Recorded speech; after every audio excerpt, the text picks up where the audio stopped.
வணக்கம். இது நம்ம செய்தி சேனல். நான் உங்கள் ஜமால். இன்றைக்கி இருக்கிற அவசர உலகத்தில் car, bike, bus, lorry, van இப்படி எந்த வாகனம் மூலமும் நம்ம மேற்கொள்கிற சாலை வழி பயணமாகட்டும், இல்லை ஃப்ளைட்டில் போகிற ஆகாய வழி பயணமாகட்டும், இதில் எல்லாம் கிடைக்காத ஒரு ரிலாக்ஸான அனுபவம் ரயில் பயணங்களில் மட்டும்தான் கிடைக்குதுன்னு சொல்லலாம். அதாவது நாம் மாலை அல்லது இரவு நேரங்களில் மேற்கொள்கிற ஒரு நீண்ட தூர ரயில் பயணத்தின் போது ஜன்னலோர சீட்டில் உட்கார்ந்துக்கிட்டு இயற்கையோட தாலாட்டில் தள்ளாடுற காடு, மலைப்பாதைகளை கடந்து செல்லும் போதும் ரயில் பெட்டி, அந்த ரயில் சக்கரம், இது தவிர ரயில் தண்டவாளத்தோட இதுங்கெல்லாம் பேசிக்கிற அந்த உலோக மொழி ஒரு மியூசிக் மாதிரி கிடைக்கிற அதுவும் சரி, நாம் ரசிக்கிறதுக்கு 2 கண்ணு 2 காது ஒரு மனசு போதாதுன்னு தான் தோணுது. அந்த மாதிரி ரயில் பயணத்துக்கான வயசு இந்த ஏப்ரல் மாதம் 16ஆம் தேதியோட 173 வயசாகுது. அதை பற்றின இன்ட்ரெஸ்டிங்கான வீடியோவை நாம் பார்க்கலாம். அப்படியே வீடியோக்குள்ளே வாங்க, ஜன்னலோரத்து சீட்டில் உட்கார்ந்து ரசிங்க. அந்த ரயில் பயணத்திற்கு அடிப்படையான இந்திய ரயில் பாதைக்கு இந்த ஏப்ரல் மாதம் 16ஆம் தேதியுடன் 173 வயதாகிறது. அந்த வகையில் இந்தியாவில் அமைந்த முதல் ரயில் பாதையில் முதல் பயணிகள் ரயில் 1853ஆம் ஆண்டு ஏப்ரல் மாதம் 16ஆம் தேதி மாலையில் இயக்கப்பட்டது. தற்போது போர்பந்தர் என்று அழைக்கப்படும் மும்பையின் போரி பந்தர் என்ற இடத்திலிருந்து தானே என்ற இடம் வரை 34 கிலோமீட்டர் தூரம் இந்த ரயில் இயக்கப்பட்டது. அதில் 400 பயணிகள் பயணித்தனர். அந்த ரயில் மேற்கண்ட பயண தூரத்தை 57 நிமிடங்களில், அதாவது 1 மணி நேரத்திற்கும் முன்னதாக கடந்தது.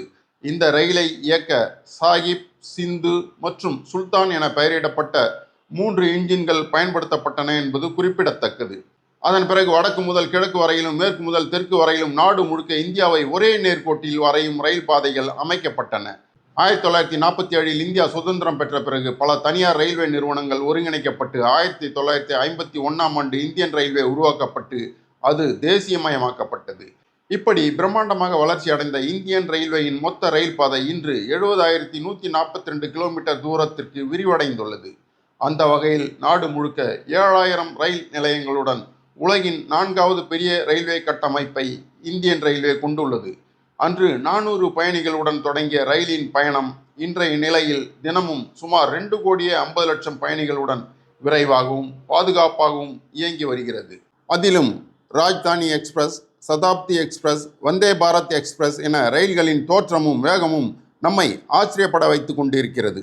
அடுத்ததாக வரவிருக்கும் புல்லட் ரயில் இன்னும் நம்மை வியக்க வைக்கும் நிலைதான் ஏற்படும். இதேபோல் ரயில்வே உள்கட்டமைப்பிலும் ரயில்வே துறை சாதித்து வருகிறது. அதில் குறிப்பிடத்தக்க ஒன்று காஷ்மீரில் உயரமான செனாப் ரயில் பாலம் ஆகும். இது உலகிலேயே மிக உயரமான ரயில் பாலம் என்று கூறப்படுகிறது.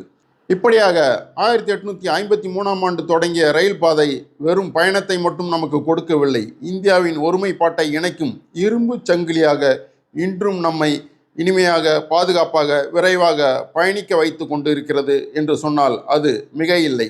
அந்த வகையில் நமக்கு ரயில் பயணமும் ரயில் சிநேகமும் மறக்க முடியாத ஒன்றாகிவிட்டது. நன்றி, வணக்கம்.